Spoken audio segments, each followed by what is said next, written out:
예, 더불어민주당 조승래입니다.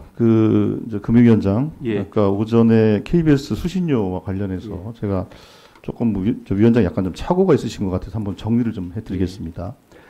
방송법 시행령이 작년에 개정이 돼서 올해 7월 1일 날 시행이 됐습니다. 그거에 따라서 통합징수, 전기료와 통합징수되는 것이 분리가 됐고, 그에 따라서 그 납부 시스템을 어떻게 구축할 것인가 관련해서 그동안 있던 정보를 변경 등록하는 과정들이 있었습니다.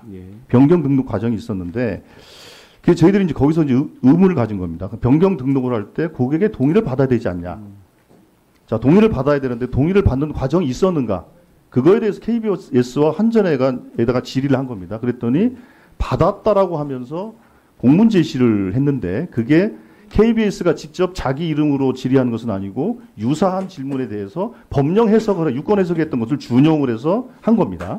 예, 그렇게 된 거죠. 첫 번째 그거라는 것이고, 두 번째로 그래서 제가 전금법 15조라는 것은 제가 금융위원한테 질의를 하지 않았습니까? 이건 계좌이체, 추심이체와 해당되는 것이 카드 납부한 해당이 안 되지 않습니까? 여쭤봤더니 그렇다고 하지 않았습니까? 그렇지 않습니까? 그런데 그 계좌이체에 해당하는 법령 해석을 가지고 카드사에게 마치 그 근거로 카드 납부도 가능하다라는 것으로 보낸 겁니다. 사건이 이렇게 된 거거든요. 자, 그래서 제 질문은 두 가지입니다. 요 질문에 대해서 좀 검토하셔서 종감전에 좀 제출을 서면으로 해주시기 바라겠습니다. 첫 번째 질문은 KBS가 신용카드 자동 납부에 적용되지 않는 법령 해석을 첨부해서 카드사에 자동 납부 일괄 등록 요청 공문을 보냈고, 카드사는 고객의 동의 없이 수신료 자동 납부를 일괄 등록해 준 것에 대한 문제가 없는 것이냐. 그 대상이 7월달에 58만 명, 8월달에 97만 명입니다.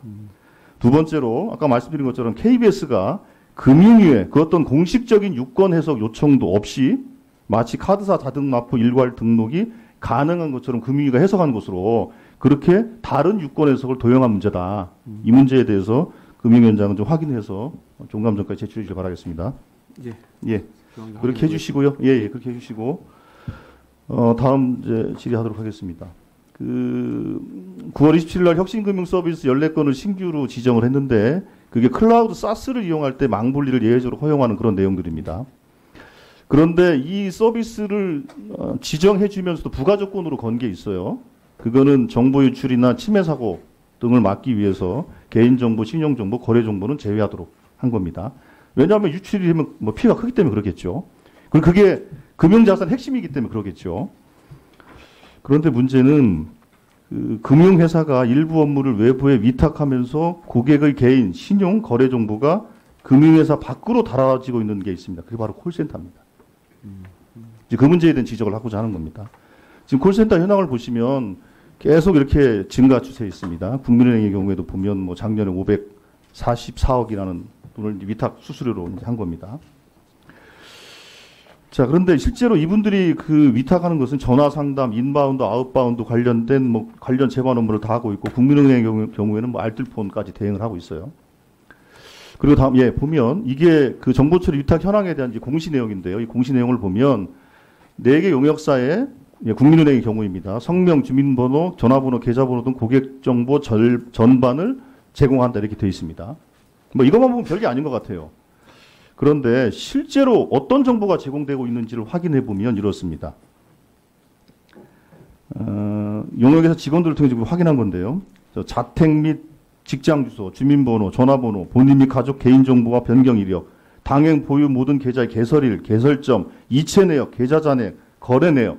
그러니까 이런 내용들이 다 열람이 되고 활용이 되고 있는 겁니다. 콜센터에서. 뿐만 아니라 요즘 이제 오픈뱅킹이 활성화되니까 본행, 당행의 정보뿐만 아니라 다른 은행의 정보까지도 열람하고 조회할 수 있게 돼버렸어요. 또 심각하죠.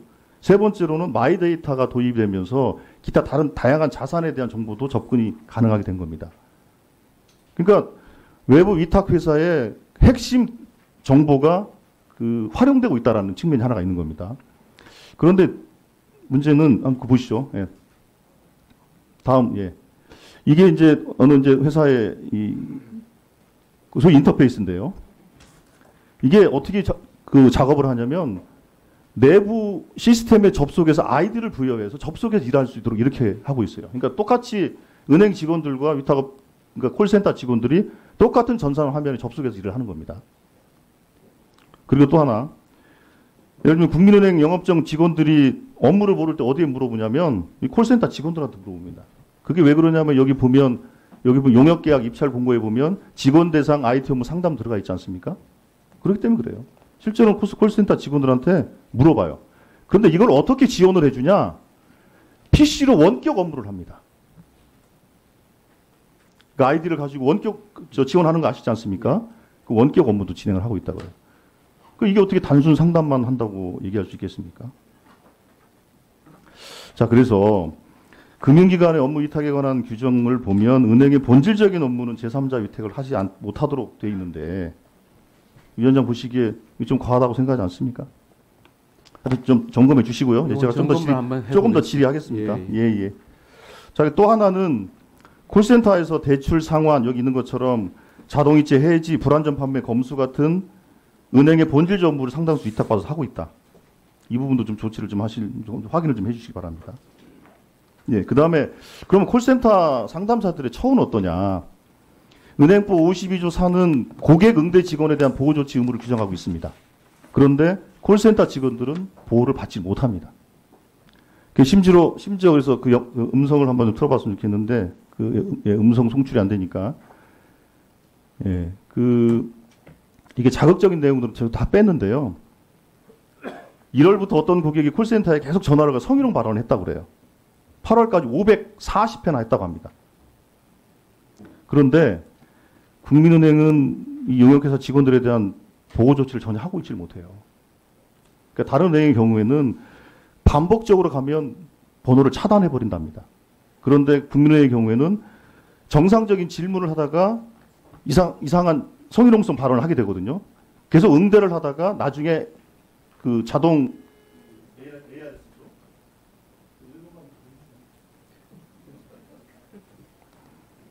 하여튼 뭐 그런 상황이란 겁니다. 보호받지 못한다는 것이고, 그 다음에 지난번에 KB 스타 앱이 먹통됐던 적이 있었거든요.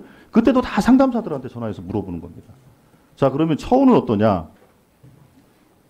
국민은행 1인당 단가 373만 원을 책정해서 용역사에 줍니다. 그런데 입사 9년 차가 203만 원, 입사 16년 차가 225만 원, 최저임금 수준을 받고 있어요. 좀 문제가 있다고 보여집니다.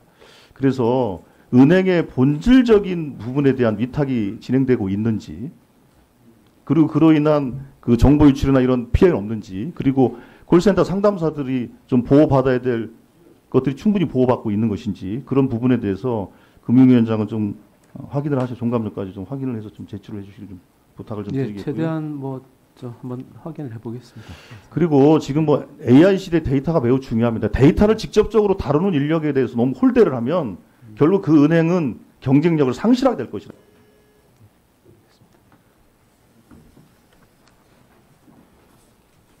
다 하셨습니까? 네, 수고하셨습니다. 다음은 존경하는 천준호 의원님 질의해 주시기 바랍니다.